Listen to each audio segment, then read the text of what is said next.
A continuación, Quito con Marjorie.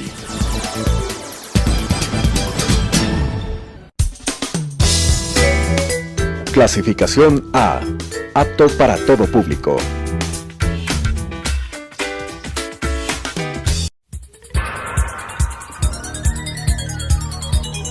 Las opiniones vertidas en este espacio por la producción y dirección del programa son de exclusiva responsabilidad de sus autores y de quienes intervienen en ellos.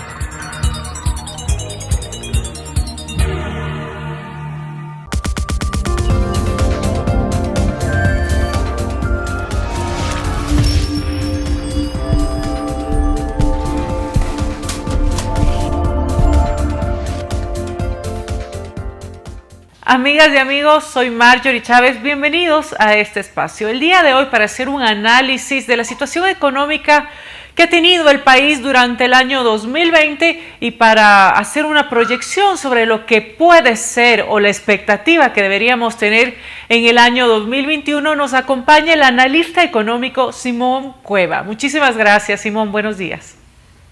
Mucho gusto, buenos días. Simón, no sabemos por dónde empezar el análisis de lo que ha sido el año 2020 en Ecuador. No sé si podemos resumir de una manera cuáles fueron las expectativas con las que comenzamos el año y que en marzo con la pandemia se modificaron y los resultados que tenemos al día de hoy. A ver, sí, ha sido un año un poquito extraordinario, digamos, fuera de lo normal. Sí, se empezó el año, digamos, ya veníamos con un par de años de la economía relativamente débil ecuatoriana, porque más allá de la pandemia, antes de la pandemia, la economía ya tenía varios signos de debilidades, de flaquezas que venían arrastrándose, digamos, ¿cierto? Venía teniendo una situación fiscal, un déficit fiscal bien grande. Por lo tanto había que buscar de dónde financiar esos recursos para mantener el ritmo, y eso hacía que gradualmente había que ir frenando, recortando el tamaño del sector público, buscando eventualmente algo de impuestos adicionales para ir equilibrando las cosas de a poquito. Pero claro, en medio de esto, cuando llega el COVID, el COVID ya es un shock muy fuerte para la economía, no solo ecuatoriana, sino mundial. El COVID ha pegado a todos los países del mundo, y es un shock como no se había visto en prácticamente un siglo, ¿no es cierto? Probablemente lo más parecido es la crisis después de la Primera Guerra Mundial de los años 1930, o sea, ya prácticamente un siglo. Porque es un shock muy especial, porque por un lado golpea a la capacidad de las economías de producir, porque nos cierra toda la economía. Durante un tiempo estuvimos todos totalmente encerrados, luego se ha ido poco a poquito liberalizando, pero de a poco, y eso afecta mucho la capacidad de las economías de producir cosas, de generar bienes. Y al mismo tiempo es un shock también de demanda, porque afecta a todos los consumidores, toda la gente frente a esta incertidumbre, a este contexto, a que muchos han perdido empleo, han perdido fuentes de ingreso y tal. El consumidor también ha estado muy lento y ha querido consumir y gastar menos y ahorrar más plata. Entonces ha sido un shock de ambos lados, lo cual es muy raro en la economía que pase de golpe. Y por eso ha afectado a todos los países del mundo, a todo el universo además, que es otra característica de esta pandemia muy nueva, ¿no es cierto? No es de un país, no es de una zona, sino es todo el mundo. De acuerdo. Claro, todo esto afectó muy fuertemente a las economías del mundo, y dentro de esas quizás un poquito más a la ecuatoriana, porque la ecuatoriana ya venía patojeando desde antes. Entonces, ya veníamos con debilidades y nos viene un shock terrible en la mitad, y eso complicó bastante, yo diría, el panorama de conjunto. Frente a eso, el gran dilema y el gran problema del Ecuador inicialmente era: ¿de dónde vamos a sacar la plata? ¿De dónde vamos a sacar financiamiento para aguantar? Porque el mayor riesgo que tenía el Ecuador en esto es que, al contrario de otros países, el Ecuador no tenía ahorros realizados desde antes, no tenía fondos de ahorro, fondos petroleros, algún tipo de reservas internacionales importantes. Muchos de los países vecinos de la región sí lo tenían. Entonces nosotros estábamos más pobres y más desprovistos. No tenemos moneda propia, estamos dolarizados. y eso también limita la capacidad de, por ejemplo, emitir moneda en el Banco Central para ayudar a la economía temporalmente. Y tenemos un país que se ha vuelto cada vez más caro comparado con el resto de países de la región, y todo eso complica mucho el entorno del Ecuador. Entonces, con ese contexto débil y de crecimiento económico débil, el Ecuador enfrentaba un gran problema, que es que si no le llegaba suficiente plata de afuera, esto hubiera podido ser muy grave, digamos, hubiera podido ser una situación muy, muy fuerte, muy dura, porque sin dinero externo, que es como el oxígeno de alguna manera de la economía, que ayuda a que fluya en la economía las compras y ventas de bienes y servicios, los productos, la actividad económica, hubiéramos podido ahogarnos prácticamente y llegar a un punto en que tengamos que hacer cosas extremas, ¿de acuerdo? De ahí vino todo el debate y toda la discusión de cómo buscar alternativas. Yo creo que dos movimientos grandes que ayudaron en ese sentido. ¿Cuáles fueron? Toda ayuda siempre tiene complejidades, pero por un lado hubo un acuerdo con el Fondo Monetario, que ya va como 6 meses, un poco más, y que ese acuerdo es excepcional en la medida en que trajo mucha plata fresca al Ecuador. O sea, ha habido desembolsos en este año ligado a ese acuerdo, directa o indirectamente, de 5 o 6 mil millones de dólares, que es mucha plata para el Ecuador. Y por otro lado hubo un mecanismo de renegociar la deuda externa con los acreedores externos para extender los plazos de pago, no pagar mucho ahora ni en los próximos años, sino después dejarlo para dentro de 5 o 6 años.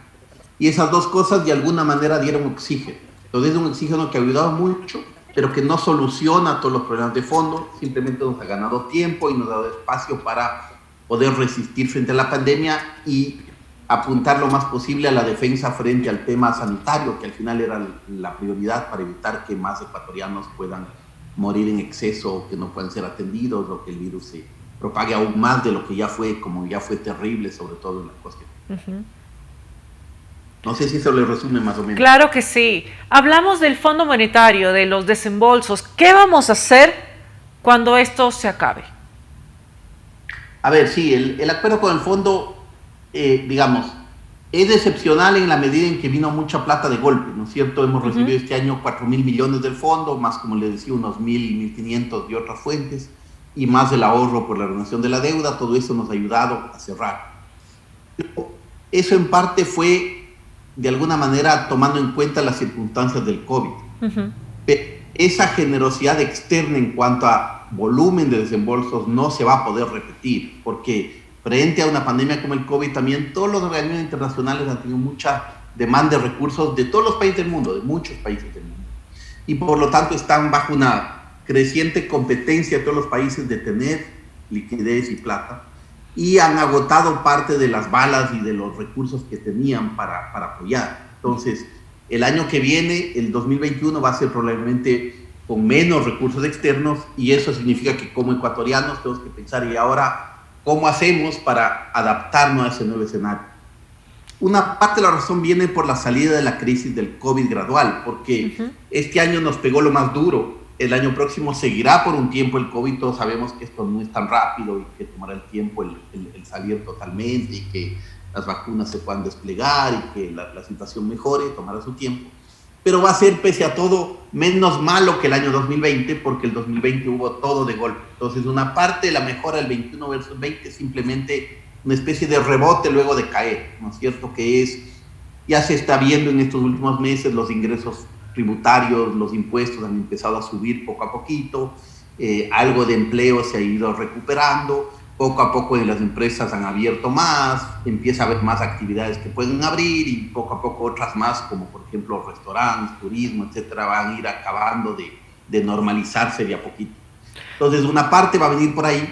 La otra parte, que sigue siendo muy complicada, es enfrentar el problema que ya teníamos desde antes, que es cómo hacemos para volvernos un país en el cual la plata que gastamos más o menos equivalga a la plata que recibimos a nivel del Estado, a nivel del sector público. O sea, que ya el déficit fiscal tan grande que hemos tenido se vaya cada vez achicando más, y que se vuelva sostenible, porque si uno tiene un déficit muy grande, tiene que financiarlo con deuda.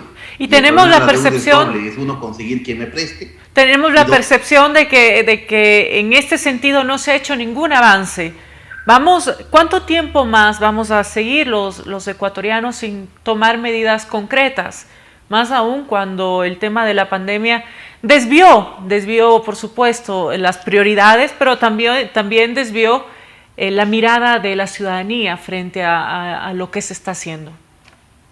Así es, el Ecuador va a tener en algún momento que enfrentar el tema y que tomar medidas concretas, y ninguna de las medidas es bonita, es fácil de tomar políticamente. Pero ¿cierto? ¿cuáles serían estas medidas que deberíamos, en el hipotético caso de la expectativa, cuál debería ser? Típicamente es que el Ecuador tiene que debatir y decir, a ver, ¿cómo voy a achicar el déficit? Y para achicar el déficit hay dos formas: o subo los ingresos o bajo los gastos, o hago una combinación de ambas cosas, que creo que esta última es la que más sentido tiene. ¿Y eso qué implica? Por el lado de los gastos significa, tengo un Estado bien grande que ha crecido mucho en los últimos 10, 15 años, y tiene que en parte achicarse, pero hay que pensar bien dónde me achico, porque hay cosas fundamentales de seguir aportando, por ejemplo, la salud y la atención básica de salud o cosas así, o la educación, sobre todo en primera infancia o en educación básica, pero al mismo tiempo tengo que achicar. Entonces tengo que encontrar dónde es el mejor lugar para achicarlo y hacerlo gradualmente y bien hecho, digamos. Eso por un lado. Y por el lado de los ingresos es que tengo que tener más ingresos fiscales. Significa de una u otra forma algún esfuerzo en impuestos. Puede ser cobrar mejor los impuestos, puede ser quitar ciertos beneficios o exoneraciones tributarias que puede haber y que quizás no son indispensables o que se pueden evitar, o puede ser en ciertos casos subir impuestos. Y ahí se puede discutir mucho por varios lados. Hay impuestos que son, entre comillas, más fáciles de cobrar, como el IVA, por ejemplo, entonces subirlo es de alguna manera más rápido en recaudar, pero el Ecuador es también un país muy desigual, y lo lógico sería que una parte del esfuerzo frente a una crisis como el COVID y frente al mediano plazo del Ecuador, lo hagan la parte más pudiente de los ecuatorianos, los que tienen un poco más de suerte y mejores recursos, y por lo tanto eso implicaría también tocar impuestos, quizás el de la renta de las personas o algo así, que ayude a recaudar más de los que más tienen para ayudar al resto también. Y creo que es una combinación de todo eso que tiene que hacerse. Nos menciona dos opciones. Las dos opciones son políticamente complejas. En uno o en el otro caso, ¿cómo ve usted el panorama, además en una etapa electoral? Creo que este tema, que es complicado, lo tendrá que enfrentar quien quiera que llegue al gobierno. Gane quien gane, sea quien sea el nuevo presidente. Pero doctor, eso lo decimos todos los años. Sin embargo, pues empieza un año, termina otro año, comienza otro, termina, y seguimos haciéndonos la misma pregunta y seguimos con los mismos conflictos. Digamos, no hay la voluntad política. ¿En este año será la diferencia? Así es. Yo creo que hay dos cosas aquí. Uno, cuando es electo un nuevo gobierno, al inicio de un gobierno, en general tiene más fuerza, porque acaba de ser electo, tiene la legitimidad política, la legitimidad democrática de pensar y tomar decisiones, y probablemente en esos primeros tiempos del gobierno es cuando es más factible tomar decisiones a veces impopulares, con el objetivo de que vayan dando frutos y que luego a lo largo del gobierno se vaya viendo los frutos, porque es más fácil para un político tomar ahí recién luego de elecciones que cuando se acercan nuevas elecciones. Eso por un lado. Por otro, creo que independientemente de quién gane, como hay una restricción importante de fuentes de financiamiento posibles. Eso va a hacer que, me guste o no me guste, le guste al que esté ahí en el poder en ese rato, le va a tocar enfrentar la situación, porque no puede. La única forma de seguir pateando es conseguir que alguien más me siga prestando para patear la pelota, ¿no es cierto? Pero si me prestan menos, voy a tener que de una u otra manera acabar ajustando. Entonces, de alguna manera, independientemente de quién gane, creo que quien quiera llegar al gobierno va a tener que rápidamente mirar la situación y decir voy por aquí o voy por acá y tomar uno de los rumbos. Es decir, si en estos primeros 100 días, como conocemos, no se toman estas decisiones importantes, probablemente terminemos un nuevo periodo haciéndonos las mismas preguntas e identificando las mismas necesidades. Esperemos que esto no ocurra.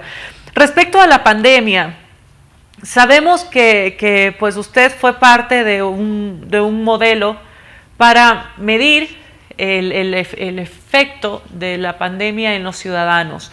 Este fue un modelo que se realizó en el mes de marzo, me parece, marzo-abril, no sé si me corrige. Mi pregunta es, pues, si realmente el modelo funcionó y de acuerdo a estos modelos econométricos, ¿cómo está la situación y cómo va a ser la curva de la pandemia en este nuevo año? A ver, todos los modelos son imperfectos y todos aproximan las cosas. ¿Por qué? Porque una de las mayores dificultades con el COVID es cuántos mismos ecuatorianos están contagiados, ¿ya? Porque uno no tiene, lamentablemente el Ecuador no tiene los recursos ni la capacidad de testear a toda la población cada rato, ¿no es cierto? Cada semana hacer que todos tomemos un test y todos sepamos si estamos contagiados o no.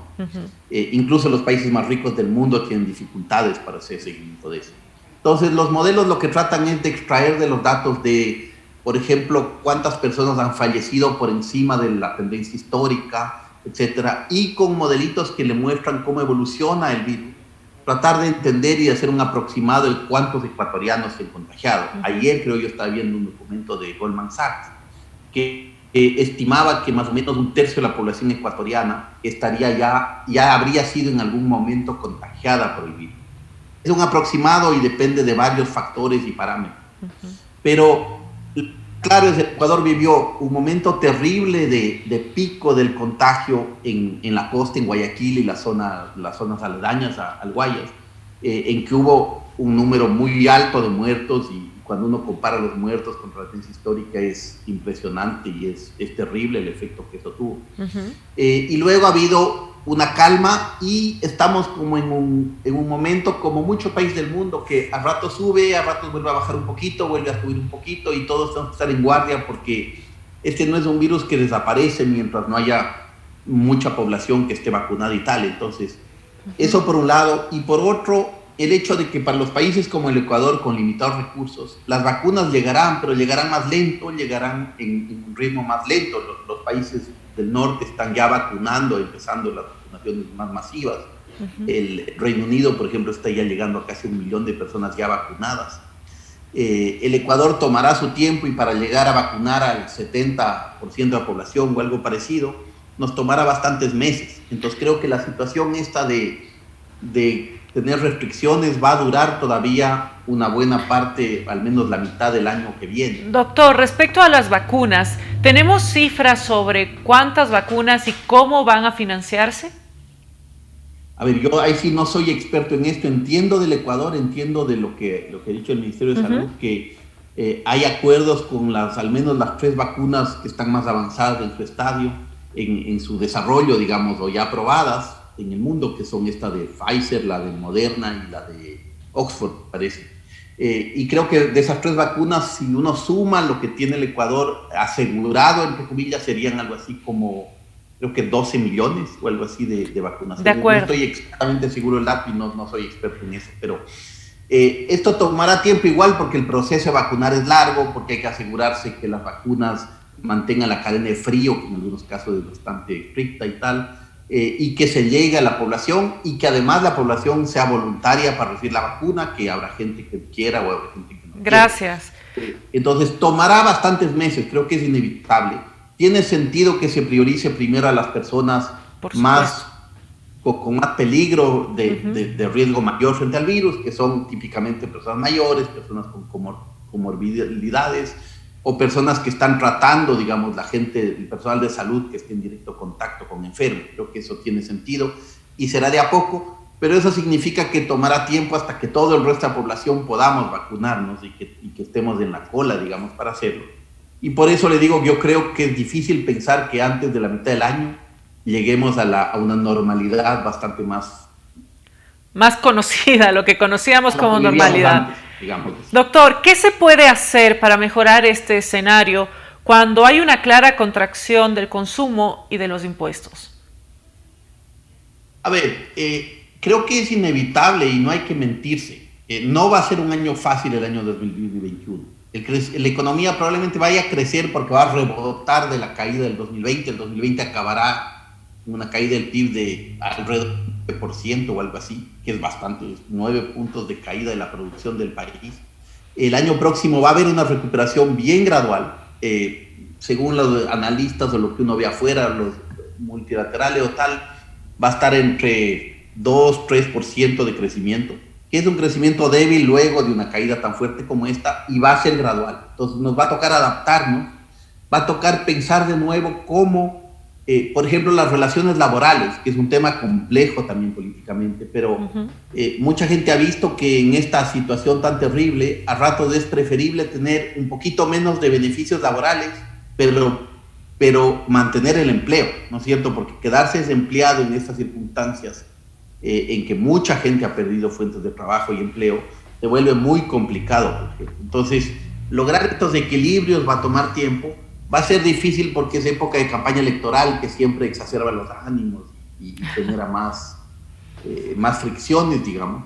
Pero creo que es inevitable que la gente mire eso y que poco a poquito vayamos saliendo del tema. Por eso es que era importante también tener recursos de afuera, porque esos recursos ayudan a que el Estado pague los atrasos de deuda que tenía, tenga menos impagos, y a su vez eso hace que la gente que recibe esos pagos, los empleados públicos o los proveedores del Estado, tengan plata para saber pagar a los otros. Se dinamiza, de acuerdo. La cadena de pago. Me gustaría... Entonces, es de a poco. Y el tercer punto complejo es el sistema financiero. El sistema financiero ha resistido bastante bien a la situación, ha tenido mucha liquidez, por suerte los bancos históricamente han sido prudentes de tener liquidez, pero ahora enfrentan un problema que pasa en muchos países del mundo. Tenemos bancos que por ahora están líquidos, pero que no saben bien a quién prestar plata, porque un banco, un negocio que hasta ahora iba muy bien antes de la pandemia, puede ser un negocio que históricamente ha estado muy bien, que paga sus deudas a tiempo y todo, y que la pandemia le puede haber acabado. Estoy pensando en negocios del sector de turismo, ¿no es cierto?, que ha estado muy golpeado. Y entonces, para el banco distinguir entre quién va a ser un buen pagador y un mal pagador a futuro, porque el trabajo de un banco es que la plata que le dan, prestarla, pero prestarla de forma segura para que sí le devuelvan y poder a su vez devolver a los depositantes. Ese trabajo es complicado, se ha vuelto mucho más difícil para un banco saber a quién prestar bien. Y eso pasa en el mundo entero, es una discusión en el mundo entero, y ese proceso, lo que puede ayudar a que eso sea más rápido, va a ayudar a que la economía pueda reactivarse más rápido también. Y entonces lo que podamos hacer de mayor transparencia de información para que todo el mundo sepamos quién está bien y quién está mal, va a ayudar a que la economía se recupere un poquito más rápido. Pero fácil no va a ser, es mentira si alguien le va a decir que... Fácil no ha sido. Doctor, me gustaría saber cuál es su opinión sobre la ley humanitaria en el contexto del impacto, el impacto que ha tenido el crecimiento de la informalidad para el control de la pandemia. ¿Qué políticas se podrían proponer para que este impacto sea mínimo, dada la ley humanitaria? A ver, este es otro gran problema que ha enfrentado el Ecuador junto con muchos países de Latinoamérica. En la región, Latinoamérica es el continente más desigual del mundo, es decir, en que hay más diferencias entre ricos y pobres a nivel mundial, más que África, en cuanto a desigualdad, no en cuanto a pobreza. Y el Ecuador es uno de los países desiguales dentro de este continente. Entonces, obviamente hay un problema serio porque una parte de la población, sea ya era muy pobre, sea era muy informal, estaba en lugares, dependía mucho del día a día, de lo que venden el día a día para sobrevivir. Y esa población es la que ha estado cada vez más débil, y vamos a ver en toda la región un incremento bien importante en los niveles de pobreza y de desigualdad. Y eso es un tema serio para el Ecuador, no solo por razones obvias de justicia social, digamos, sino porque eso ayuda también, o sea, lograr ayudar a esa gente, ayuda a toda la economía a irse recuperando de a poco. Entonces tiene mucho sentido una parte de lo que se hizo a través de la ley humanitaria, que es destinar parte de los recursos del Estado a hacer transferencias a la gente más pobre. No es fácil hacer eso, no es fácil entender quién mismo es más pobre, determinar y encontrar los canales para pasarle la plata. Eso muchos países, Perú, por ejemplo, que tiene mucha plata, ha tenido grandes dificultades para encontrar a quién mismo le debo la plata y cómo le transfiero la plata. Entonces el Ecuador sí va a tener que pensar, como muchos países de la región, ¿cómo hago a mediano plazo en lo que viene? ¿Cómo seguimos protegiendo a los sectores más pobres, más vulnerables? ¿Cómo les damos un mínimo de apoyo para que puedan sobrevivir a shocks tan fuertes? Y necesita solidaridad del Ecuador. Vamos a necesitar entender que la gente con más recursos en el país va a tener que hacer esfuerzos también y va a tener que contribuir para lograr que toda la economía pueda poco a poco recuperar. Creo que es inevitable pensar no solo en cómo crecer, no solo en cómo reducir el déficit fiscal, las dos cosas son fundamentales, pero también cómo en ese proceso no dejar a un lado a los ecuatorianos más pobres y vulnerables y cómo más bien ayudarles a que sigan en el mismo grupo. Eso es un tema de fondo en la sociedad y creo que es parte de lo que tiene que debatir. Muchísimas gracias, doctor.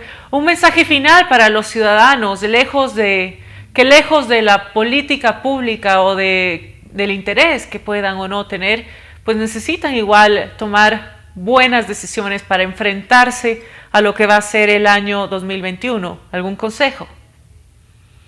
Sí, no, simplemente decir, efectivamente estamos frente a una situación inusitada en el mundo. El COVID le ha afectado a todos los países del mundo de forma terrible y va a tomar tiempo salir de estas. No es algo fácil.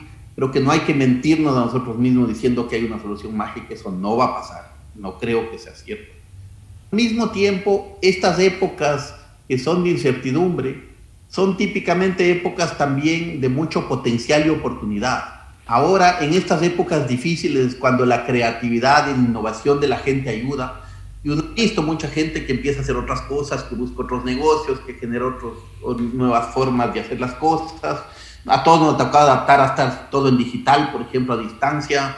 Hay todo un esfuerzo que tiene que hacer el país para tratar de que la gente más pobre, por ejemplo, acceda más fácilmente al Internet y a los medios digitales para el día a día.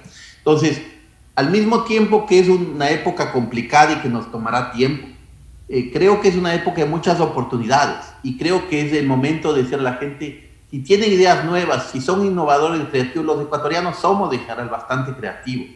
Es el momento de hacerlo con empeño y de tratar de sacar adelante esto, porque ahí es justamente cuando ideas nuevas pueden ser más creativas y pueden ser más interesantes y pueden tener un impacto mayor en la vida de la gente, que al final es el centro. Muchísimas gracias a nuestro invitado Simón Cueva, quien además nos recibe la entrevista desde Londres. Le envío un fuerte abrazo, espero tenerlo nuevamente en este espacio. Y amigas y amigos, espero que este programa haya sido de su interés. Parafraseando palabras de nuestro invitado, es un momento para ser creativos, un momento para ser solidarios, característica de los ecuatorianos. Y ahora, además, en el último programa del año, les envío un fuerte mensaje de apoyo, de solidaridad, para que entendamos que si actuamos con sabiduría y con esta solidaridad que nos caracteriza, el problema más complejo y la crisis más profunda puede convertirse en una gran oportunidad para todos. Muchísimas gracias por acompañarme, les deseo un feliz año, soy Marjorie Chávez, hasta la próxima semana. Las opiniones vertidas en este espacio por la producción y dirección del programa son de exclusiva responsabilidad de sus autores y de quienes intervienen en ellos.